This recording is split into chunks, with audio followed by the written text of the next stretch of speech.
I remember when I took the SAT for the first time, and that was an alien enough experience, and then like I open it and the first thing is, what race are you? What ethnicity are you? And I was like, what?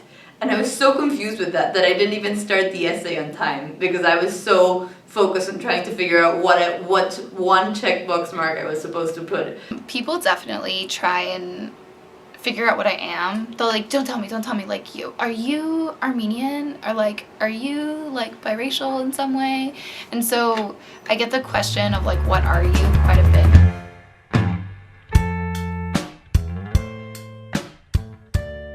My name is Leandra Pilar Barrett, and I'm 15. I'm from Alice, Texas, and I identify as Latina or Tejana. Well, my name's Ashley Manning. I'm from Lima, Peru, and I guess I identify as white Latino. My dad is from southern Louisiana, so like if you imagine a very stereotypical southern man with a really thick southern accent, like that's my dad.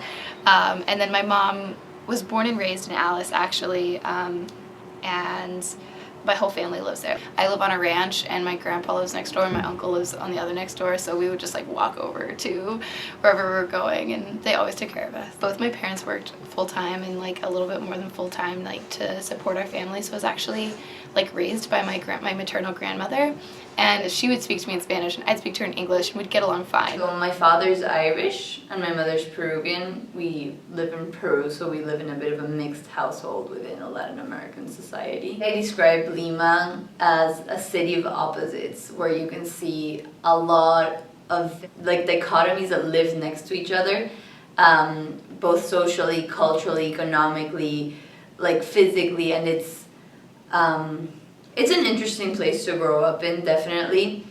I've also got a younger sister who's 10, and then most of my family lives in Peru, and then I've got an Irish side of the family whom we see less often. I think my mom has been my biggest role model, and it's so cheesy, but she is just like the hardest working woman I know, and her parents used to be like migrant farm workers. She just decided she like wanted to go to college. When she was in high school, she told her counselors, and the lady was like, but people like you don't go to college. And like, it was just, she was straight up just said, like, Mexicans don't go to college, right? And so my mom was like, screw you, I'm gonna go to college. Like, my father in particular was an extremely important figure in my life because of the fact that he's always made me be aware of how, I'd say there's this thing in Latin America where everybody thinks that being white is sort of like some God-given privilege.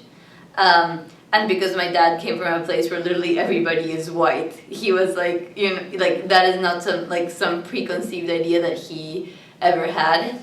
And my mother like sort of like very much agrees with those ideas, so I think it definitely gave me a very alternative like upbringing. Like both sides of my family would always joke that my brother and I are Mexicoonies. So like the first half is like Mexican, second half is like Cunas, which is like a endearing term for like French Creole people in Louisiana. And so they'd be like, oh, you're Mexicoonies. In Peru, there's a whole thing about being cholo, which is sort of like a derogatory term for explaining somebody who's mestizo, who's like half, but it generally refers to someone who's darker skinned. And I'm very like, I really like the concept, the term appropriation, and sort of like getting a derogatory term and making it something like, you know, like extrapolating it and making it something that that takes away the derogatoriness. I was speaking about it with like a professor from like the Latin American Studies department, and I definitely feel that because of the fact that I don't really look like I am chola because of the fact that I do have a Peruvian heritage and a European heritage, but because of the fact that I don't look chola, it like takes away my privilege from being able to try and claim that. So it's definitely like a movement that I want to like endorse, but then I stand on an you know, I don't know if it's even like ethical or just like ideological ground, which is like to what extent, because I don't really look chola, can I try and appropriate the term and take away its derogatoriness. It's like, oh, you're this, but you don't speak the language, or like my family really doesn't have an immigrant history. Like the closest person to immigrate from Mexico is like my great-great-grandfather, you know, officially.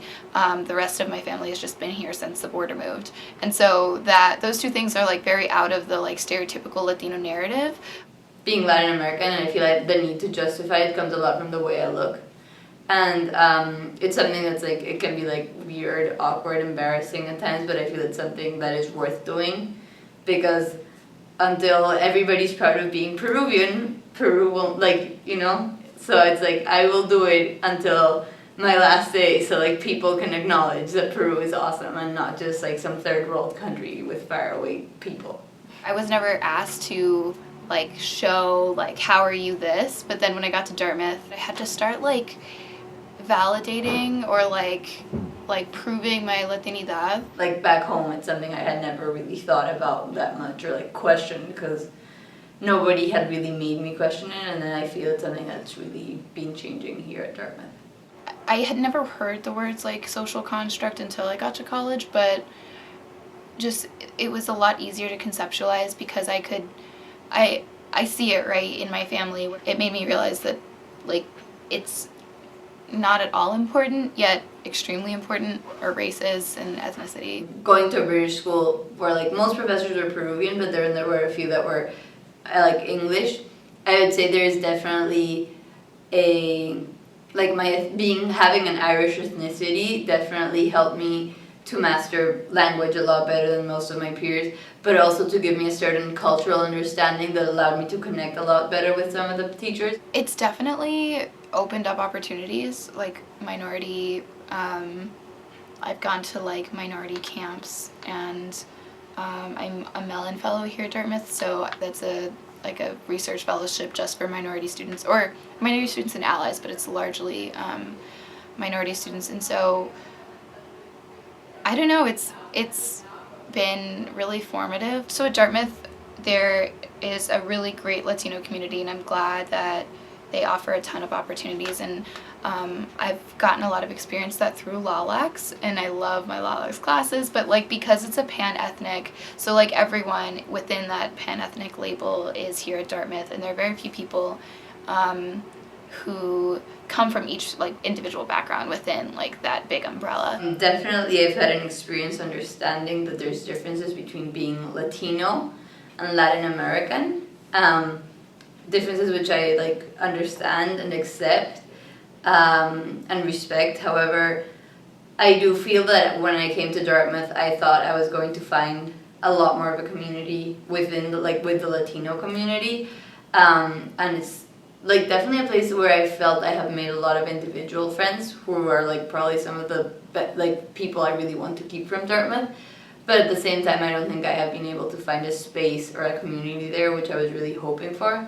Just finding peace within myself and like how I identify, and not having to validate that to others, because a lot of times even though I might not vocalize it, I'll like in my head feel the need to, I don't know, be more X part of my identity. And like I haven't quite found it yet. Like I'm a lot closer now than I was when I first got to Dartmouth, but like just finding solace in like I'm gonna be like Latino, and I'm gonna struggle with Spanish for a while, and I'm not gonna have a Spanish surname, and all these things I've talked about, but that's okay. And yeah, so just finding that place, it's been hard. There's so many things that you never question, and suddenly at Dartmouth it's like, do you stand for this side or this side? Are you this or... so I'd say my biggest struggle for identity would be coming to terms with what it is and how I fit within it. Okay. And the thing is, people are complex, like even people who are not multiracial are complex, but it just adds another layer of like understanding that sometimes it's hard to get through. It's like nicer to ask about personal experience and understand about like a person's sort of like country or ethnicity or race through the person rather than through like only looking at that thing behind it. So the race question usually comes first, and so I check white, and then for ethnicity I'll check Latino, and if there's like a write-in I'll say Tejana. I write white and then I write Latino underneath.